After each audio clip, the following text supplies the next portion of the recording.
Hi, this is Debbie Happy Cohen, founder of Joy Based Living, and I would like to wholeheartedly thank the wonderfully curious, brave person who sent in today's question.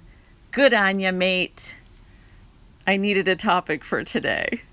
Here we go. Hi, everyone. This is Debbie Happy Cohen here with Joy Based Living, and this is a challenging one. Someone just asked me to explain this, that I might be a little slow, but I don't get it. Blame allows us to recapture the natural lion-heartedness in unwounded children. Okay, so I think it helps, and this is by Pete Walker said this, and he is the author of Complex PTSD. From Surviving to Thriving. I'll show you the other stuff in a minute. Let's stay with this one. A couple of blog posts ago, I talked about the 2 lies that codependents tell themselves that keep them stuck. Lie number 1 is the people who are villainous are really good. We're going to paint them pink and we're going to brush them up and make them look pretty and call them good and wonderful people. Lie number 2 is I suck.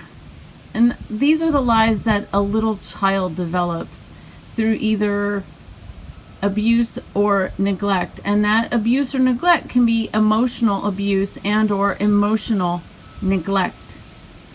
Blame allows that little child to take the blame and put it outside themselves, which is really healthy for children to do when someone else has inappropriately treated them. The problem is when you become codependent, you actually keep the lie alive that it was your fault. It was your fault that mom or dad didn't pay attention to you. It was your fault that they looked at you with looks of contempt. This is what's tricky about the invisible abuse. When you see physical abuse, the blame can easily be shifted on the outside. Hey, mom and dad should not have done that. That is really clear. That really sucked. It was really horrible. Now, this can also be true for relationships with peers. For example, if you have a student who's constantly picked on by a classroom of kids, and that kid is getting a lot of looks of contempt or disdain from all the other kids, and even the teacher might be looking at them weirdly. Maybe the kid's an immigrant, or maybe they have autism and they're just disrupting the class all the time, or whatever. Those looks add up, and that person begins to believe, I don't belong. So it's not even what the other people necessarily are saying. It's what the voice in the child's head says about themselves. It's the decision they make. So blame allows us to shift into that was a sucky place to have been. That was a sucky way to have been treated by other people. Now, this isn't a place to live. We don't want to live in blame. We don't want to energize victimhood with blame. We use blame to say, I need to protect myself. I need to feel enraged on my own behalf. I need to self-champion. I need self-compassion.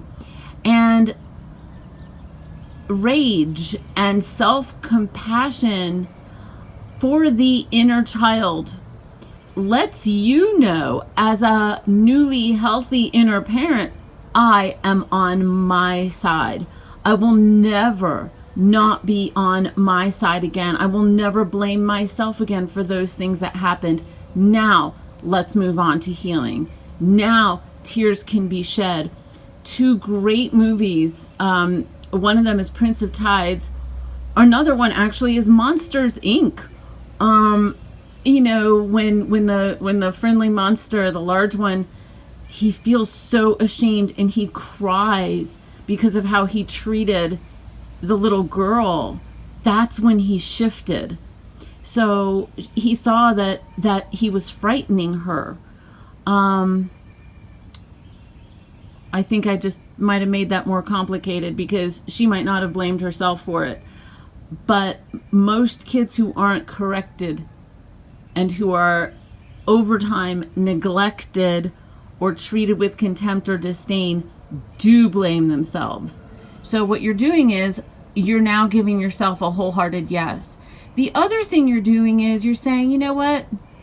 Blame might not be perfect, and it might suck, and it might be really low on the vibrational spiritual scale of things.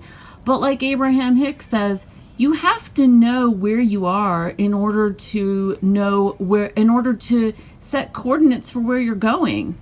So you're just setting coordinates by admitting, you know what? There's part of me that thinks that, other people are responsible for what I experienced. And in some cases, other people might be. So then you can let go of it. Then you can go, well, I'm going to take responsibility now. I'm going to reparent myself now. I'm going to take the invisible nature of this shitty experience and turn it around now. And here's an Abraham quote that I love.